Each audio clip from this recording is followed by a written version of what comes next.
ಮಂತ್ರಾಕ್ಷತೆಗಾಗಿ ಅನ್ನಭಾಗ್ಯದ ಅಕ್ಕಿಯನ್ನು ಬಳಸ್ತಾ ಇದ್ದಾರೆ ಅನ್ನೋ ಕಾಂಗ್ರೆಸ್ಸಿಗರ ಹೇಳಿಕೆಯನ್ನು ನಾನು ಕೂಡ ಗಮನಿಸಿದೆ. ಆದರೆ ಬಹಳ ನಗು ತರುವ ಮತ್ತು ಸೋಜಿಗದ ಸಂಗತಿ ಏನಂತಂದರೆ, ಮಂತ್ರಾಕ್ಷತೆಯ ಅಕ್ಕಿಯನ್ನು ಸ್ವೀಕರಿಸೋದಕ್ಕೆ ಮನಸ್ಸಿಲ್ಲದ ಕಾಂಗ್ರೆಸ್ ಕೈಗಳಿಗೆ ಮಂತ್ರಾಕ್ಷತೆಗಾಗಿ ಅಕ್ಕಿಯನ್ನು ಕೊಡುವಷ್ಟು ಉದಾರವಾದಂಥ ಕೈಗಳಿದೆಯಾ? ಅಕ್ಷತೆ, ಮಂತ್ರ, ಗೋತ್ರದಲ್ಲೇ ನಂಬಿಕೆ ಇಲ್ಲದ ಸಿದ್ದರಾಮಯ್ಯನವರು ಮಂತ್ರಾಕ್ಷತೆಗೋಸ್ಕರ ಅಕ್ಕಿಯನ್ನು ಕೊಡ್ತಾರೆ ಅಂದರೆ ಈ ರಾಜ್ಯದ ಜನನೂ ನಂಬಲ್ಲ.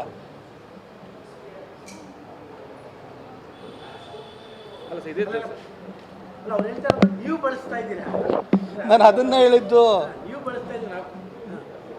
ಮಂತ್ರಾಕ್ಷತೆಯನ್ನು ಸ್ವೀಕರಿಸುವಂತಹ ಮನಸ್ಸೇ ಇಲ್ಲದಂತಹ ಕಾಂಗ್ರೆಸ್ನ ಕೈಗಳಿಗೆ ಮಂತ್ರಾಕ್ಷತೆಗೋಸ್ಕರ ಅಕ್ಕಿಯನ್ನು ಕೊಡುವಷ್ಟು ಉದಾರವಾದಂಥ ಕೈಗಳಿದೆಯಾ ಅನ್ನೋದು. ಅದ್ರ ಜೊತೆಗೆ ಈ ಅಕ್ಷತೆ, ಮಂತ್ರ, ಗೋತ್ರ ಇದರಲ್ಲೇ ನಂಬಿಕೆ ಇಲ್ಲದೆ ಇದ್ದಂಥ ಸಿದ್ದರಾಮಯ್ಯನವರು ಮಂತ್ರಾಕ್ಷತೆಗೋಸ್ಕರ ಅಕ್ಕಿ ಕೊಡ್ತಾರೆ. ಈಗ ಜನ ಕೈಗೆ ಸಿಗ್ತಾ ಇರೋವಂಥ 5 kg ಅಕ್ಕಿ ಏನಿದೆಯಲ್ಲ, ಅದು ಪ್ರಧಾನಮಂತ್ರಿ ಅನ್ನ ಕಲ್ಯಾಣ ಯೋಜನೆಯಡಿ ನರೇಂದ್ರ ಮೋದಿಜಿಯವರು ಕೊಡ್ತಾ ಇರುವಂಥ 5 kg ಅಕ್ಕಿನ ಹೊರತು ಇದು ಸಿದ್ದರಾಮಯ್ಯನವ್ರು ಕೊಡ್ತಾ ಇರೋವಂಥ ಅಕ್ಕಿ ಅಲ್ಲ.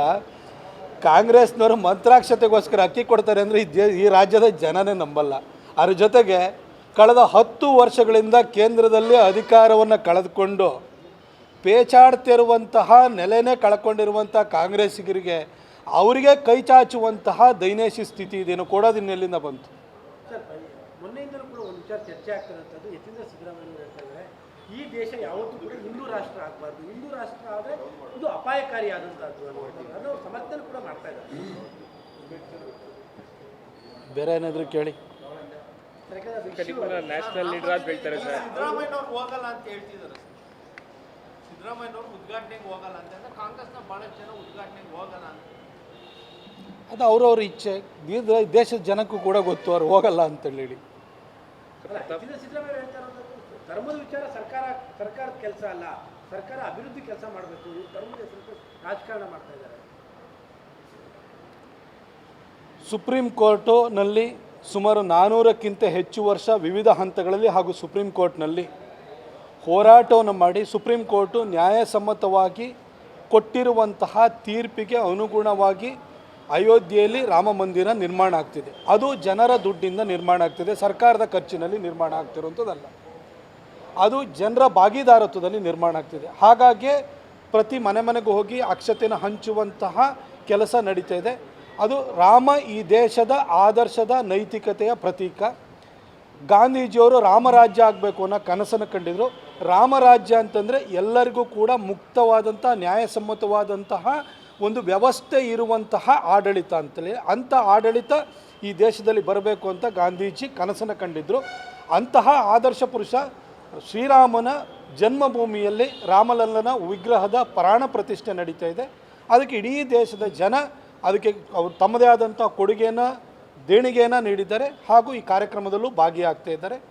ಕಾಂಗ್ರೆಸ್ನವರಿಗೆ ಈ ರಾಮರಾಜ್ಯದಲ್ಲಿ, ಗಾಂಧೀಜಿಯವರ ರಾಮರಾಜ್ಯದಲ್ಲಿ ನಂಬಿಕೆ ಇಲ್ಲ ಅಂದಮೇಲೆ ಅವರನ್ನು ಅಲ್ಲಿಗೆ ಹೋಗೋದಕ್ಕೆ ನಿರೀಕ್ಷೆ ಮಾಡುವಂಥದ್ದು ತಪ್ಪಾಗುತ್ತೆ. ಇಷ್ಟಾಗಿಯೂ ಕೂಡ ಶಿಷ್ಟಾಚಾರದ ಪ್ರಕಾರವಾಗಿ ಅವರಿಗೂ ಕೂಡ ಇನ್ವಿಟೇಷನ್ ಕೊಡಲಾಗಿದೆ. ಅವರು ರಾಮರಾಜ್ಯದಲ್ಲಿ ನಂಬಿಕೆ ಇಟ್ಟಿದ್ದಾರೋ ರಾವಣನ ರಾಜ್ಯದಲ್ಲಿ ನಂಬಿಕೆ ಇಟ್ಟಿದ್ದಾರೋ ಅದನ್ನು ಅವರೇ ತೀರ್ಮಾನವನ್ನು ಮಾಡ್ತಾರೆ. ಸರ್, ಡಿ ಕೆ ಶಿವಕುಮಾರ್ ಹೇಳ್ತಾರೆ ಸರ್, ಅಕ್ಕಿಲೂ ನಮ್ಮದೇ, ಅರ್ಶನ ಕೂಡ ನಮ್ಮದೇನೆ. ಸೊ ಹೀಗಾಗಿ ಅವ್ರ ಹತ್ರ ಕ್ರೆಡಿಟ್ ತಗೊಳ್ಳೋದು ಅವಶ್ಯಕತೆ ಇಲ್ಲ ಅಂತ ಹೇಳ್ತಾರೆ ಸರ್. ಹೇಳಿದ್ನಲ್ಲ ನಾನು ಈಗಾಗಲೇ. ಈಗ 5 kg ಕೊಡ್ತಾರೋ ಅಕ್ಕಿ ಯಾರದು ಅಂತ ತಿಳಿಸಿ ಡಿ ಕೆ ಶಿವಕುಮಾರ್ ಅವ್ರಿಗೆ ಚೆನ್ನಾಗಿ ಗೊತ್ತಿದೆ. ನಾನು ಕೂಡ ರಾಮನ ಪೂಜೆ ಮಾಡ್ತೀನಿ, ನಮ್ಮನೇಲೂ ರಾಮನ ಪೂಜೆ ಇದೆ, ನಾನು ಕೂಡ ಹಿಂದೂ, ಈ ರೀತಿಯಾದಂತೆ ಡಿ ಕೆ ಶಿವಕುಮಾರ್ ಹೇಳ್ತಾರೆ ಸರ್. ಆದರೆ ಅವರ ಪಕ್ಷದಲ್ಲೇ ಬೇರೆ ಬೇರೆ ರೀತಿಯಾದಂತಹ ಮಾತುಗಳು ಸರ್. ಅದ್ರ ಬಗ್ಗೆ ಕಾಮೆಂಟ್ ಮಾಡೋದು. ಬಿಜೆಪಿ ಅವರು ರಾಮನ್ನ ಒಂದು ಪೇಟೆಂಟ್ ತಗೊಂಡಿದ್ದಾರೆ ಅಂತ ಅವ್ರು ಹೇಳ್ತಾರೆ. ರಾಮನ್ನ ಅವರು ಪೇಟೆಂಟ್ ತಗೊಂಡಿದ್ದಾರೆ ಬಿಜೆಪಿ ಅವರು, ಆ ಮೂಲಕ ಮತಗಳಾಗಿ ಪರಿವರ್ತನೆ ಮಾಡ್ಕೊಳ್ತಾ ಇದ್ದಾರೆ. ಅರಸವರೇ, ರಾಮ ಸೇತುವಿನ ವಿಚಾರ ಬಂದಾಗ ಸುಪ್ರೀಂ ಕೋರ್ಟ್ ಎದುರುಗಡೆ ರಾಮನ ಅಸ್ತಿತ್ವವನ್ನೇ ಪ್ರಶ್ನೆ ಮಾಡಿ ಅಫಿಡವಿಟನ್ನು ಸಲ್ಲಿಸಿದವರಿಗೆ ಈ ಪೇಟೆಂಟ್ ವಿಚಾರ ಯಾಕೆ ಬೇಕು? ಅವತ್ತು UPA ಸರ್ಕಾರ ಇತ್ತು. ರಾಮ ಈ ದೇಶದ ಆದರ್ಶ ಪುರುಷ, ರಾಮನ ಅಸ್ತಿತ್ವ ಇದೆ ಅಂತ ಹೇಳಿಬಿಟ್ಟು ಸುಪ್ರೀಂ ಕೋರ್ಟಿಗೆ ಅದು ರಾಮ ಸೇತು ಅಂತ ಹೇಳಿ ಅಫಿಡೇವಿಟ್ ಕೊಟ್ಟಿದ್ರೆ ಪೇಟೆಂಟ್ ಅವರೇ ತೊಗೊಳ್ಬೋದಿತ್ತು. ಅವತ್ತು ರಾಮನ ಅಸ್ತಿತ್ವವನ್ನೇ ಪ್ರಶ್ನೆ ಮಾಡಿ ಸುಪ್ರೀಂ ಕೋರ್ಟಿಗೆ ಅಫಿಡೇವಿಟ್ ಸಲ್ಲಿಸಿದವರಿಂದ ಈ ಪೇಟೆಂಟನ್ನು ಮಾತು ಯಾಕೆ ಇವತ್ತು? ರಾಮ ಎಲ್ಲರಿಗೂ ಸೇರಿದಂತವನು, ಬನ್ನಿ. ಅದಕ್ಕೋಸ್ಕರ ರಾಮ ಬಿ ಜೆ ಪಿಯವ್ರಿಗೇನು ಪೇಟೆಂಟ್ ಕೊಟ್ಟಿಲ್ಲಲ್ವಾ? ನೀವು ಬನ್ನಿ ಪೂಜೆಗೆ, ನೀವು ಕೊಡಿ ದೇಣಿಗೆಗೆ, ನಾವು ಕೊಡಲ್ಲ ಅಂತ ಹೇಳ್ತಾರೆ. ಕೊಡಲ್ಲ ಅಂದವರು ಪೇಟೆಂಟ್ ನಮಗೆ ಅವರೇ ಕೊಡ್ತಾ ಇದ್ದಾರೆ. ಸರ್, ಈಗ ತಮ್ಮನ್ನ ಯತೀಂದ್ರ ಸಿದ್ದರಾಮಯ್ಯ ಹೇಳ್ತಾ ಇದ್ದಾರೆ, ಪ್ರತಾಪ್ ಸಿಂಹ ನ್ಯಾಷನಲ್ ಲೀಡರಾ, ಪ್ರತಾಪ್ ಸಿಂಹನ್ನ ನಾವ್ಯಾಕೆ ಟಾರ್ಗೆಟ್ ಮಾಡಲಿ ಅನ್ನುವಂಥದ್ದು. ಖಂಡಿತ ನಾನು ಯತೀಂದ್ರ ಸಿದ್ದರಾಮಯ್ಯನವರ ಮಾತನ್ನು ಒಪ್ತೀನಿ. ನಾನು ಖಂಡಿತ ನ್ಯಾಷನಲ್ ಲೀಡ್ರಲ್ಲ. ಒಬ್ಬ ಸಾಮಾನ್ಯ ಹಿನ್ನೆಲೆಯಿಂದ ಬಂದು ಪತ್ರಿಕೋದ್ಯಮದಲ್ಲಿ ಸ್ನಾತಕೋತ್ತರ ಪದವಿಯನ್ನು ಪಡ್ಕೊಂಡು ಬೆಂಗಳೂರಿನಲ್ಲಿ ವಿಜಯ ಕರ್ನಾಟಕ ಮತ್ತು ಕನ್ನಡ ಪ್ರಭ ಪತ್ರಿಕೆಯಲ್ಲಿ ಪ್ರತಿನಿತ್ಯ ಕೆಲಸವನ್ನು ಮಾಡಿ ಅಲ್ಲೊಂದು ಅಂಕಣವನ್ನು ಬರೆದು ಅಂಕಣದ ಮುಖಾಂತರವಾಗಿ ಕರ್ನಾಟಕ ಜನಕ್ಕೆ ಪರಿಚಿತನಾಗಿ ನನ್ನ ಬರವಣಿಗೆ ಮುಖಾಂತರವಾಗಿ ಒಂದಷ್ಟು ಹೆಸರನ್ನು ಸಂಪಾದನೆ ಮಾಡಿಕೊಂಡು ಮೈಸೂರು ಮತ್ತು ಕೊಡಗಿನಲ್ಲಿ ಊರೂರು ಮನೆಗಳಿಗೆ ತಿರುಗಿ ಒಳ್ಳೆಯ ಕೆಲಸವನ್ನು ಮಾಡ್ತೀನಿ ಅಂತ ಭರವಸೆಯನ್ನು ಕೊಟ್ಟು ಅವರ ಆಶೀರ್ವಾದವನ್ನು ಪಡ್ಕೊಂಡು ಗೆದ್ದು ಬಂದಾದ ನಂತರ ಪ್ರತಿಯೊಂದು ಕಚೇರಿಗೂ ಅಲೆದು ಪ್ರತಿಯೊಬ್ಬ ಸಚಿವರ ಹತ್ರನೂ ಹೋಗಿ ಅವರ ಕೈಕಾಲು ಹಿಡಿದು ನನ್ನ ಕ್ಷೇತ್ರಕ್ಕೆ ಅಭಿವೃದ್ಧಿ ಕಾರ್ಯಗಳನ್ನು ಪಡ್ಕೊಂಡು ಬಂದು ಒಂದಷ್ಟು ಅಭಿವೃದ್ಧಿ ಕೆಲಸವನ್ನು ಮಾಡ್ತಾ ಇರುವಂಥ ನಾನೊಬ್ಬ ಸಾಮಾನ್ಯ ಹಿನ್ನೆಲೆಯಿಂದ ಬಂದಿರುವಂತಹ ಸಂಸದ ಮತ್ತು ಕೆಲಸಗಾರ ಅಷ್ಟೇ. ನಾನು ಖಂಡಿತ ನ್ಯಾಷನಲ್ ಲೀಡ್ರಲ್ಲ. ನಾನು ನ್ಯಾಷನಲ್ ಲೀಡ್ರ್ ಆಗಿದ್ದರೆ, ನ್ಯಾಷನಲ್ ಲೀಡ್ರ್ ಆದವ್ರು ಯಾವ ರೀತಿ ವರ್ತಿಸ್ತಾರೆ ಅಂತಂದರೆ, ಅಪ್ಪ ಮುಖ್ಯಮಂತ್ರಿ ಆಗಿದ್ದರೆ ತನ್ನ ಖಾಸಗಿ ಕಂಪ್ನಿ ಮ್ಯಾಟ್ರಿಕ್ಸ್ ಕಂಪ್ನಿಗೆ ಸರ್ಕಾರಿ ಲ್ಯಾಬ್ಗಳಲ್ಲಿ ಕಾಂಟ್ರಾಕ್ಟ್ ತೊಗೊಳ್ತಾರೆ, ಅದಕ್ಕೋಸ್ಕರ BDA ಸೈಟ್ಗಳು ತೊಗೊಳ್ತಾರೆ. ಅವರು ನ್ಯಾಷನಲ್ ಲೀಡ್ರ್ ಆದವ್ರು ಮಾತ್ರ ಆ ಥರ ಇನ್ಫ್ಲುಯೆನ್ಸ್ ಮಾಡೋಕ್ಕೆ ಸಾಧ್ಯ. ಹಾಗೆ ಅಪ್ಪನ್ನೇ ನೆಲ ಬಿಟ್ಕೊಡೋ ರೀತಿಯಲ್ಲಿ 2018ರಲ್ಲಿ ವರುಣಾ ಕ್ಷೇತ್ರವನ್ನು ಕಿತ್ಕೊಂಡು ಅಪ್ಪನ್ನೇ ಬೇರೆ ಕಡೆ ಹೋಗೋಂಗೆ ಮಾಡಿಬಿಟ್ಟು ನೆಲ ಬಿಡಿಸ್ಬಿಟ್ಟು ಬದಾಮಿಗೆ ಓಡಿಸೋಂಥಷ್ಟು ನ್ಯಾಷನಲ್ ಲೀಡ್ರ್ ಖಂಡಿತ ನಾನಲ್ಲ.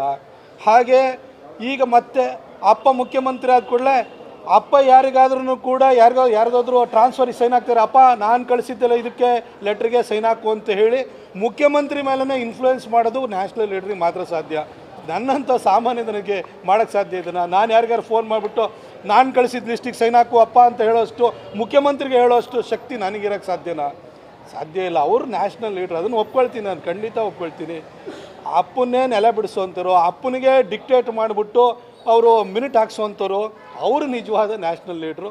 ಯತೀಂದ್ರ ಸಿದ್ದರಾಮಯ್ಯನವರೇ ನಮ್ಮ ಮೈಸೂರು ಭಾಗದಲ್ಲಿರುವಂಥ ನಿಜವಾದ ನ್ಯಾಷನಲ್ ಲೀಡ್ರು. ಅದರ ಬಗ್ಗೆ ಡೌಟೇ ಇಲ್ಲ, ಬಿಟ್ಬಿಡಿ. ಈ ವಿಡಿಯೋ ನಿಮಗೆ ಇಷ್ಟವಾದಲ್ಲಿ ಲೈಕ್ ಮಾಡಿ, ಶೇರ್ ಮಾಡಿ, ಸಬ್ಸ್ಕ್ರೈಬ್ ಮಾಡಿ.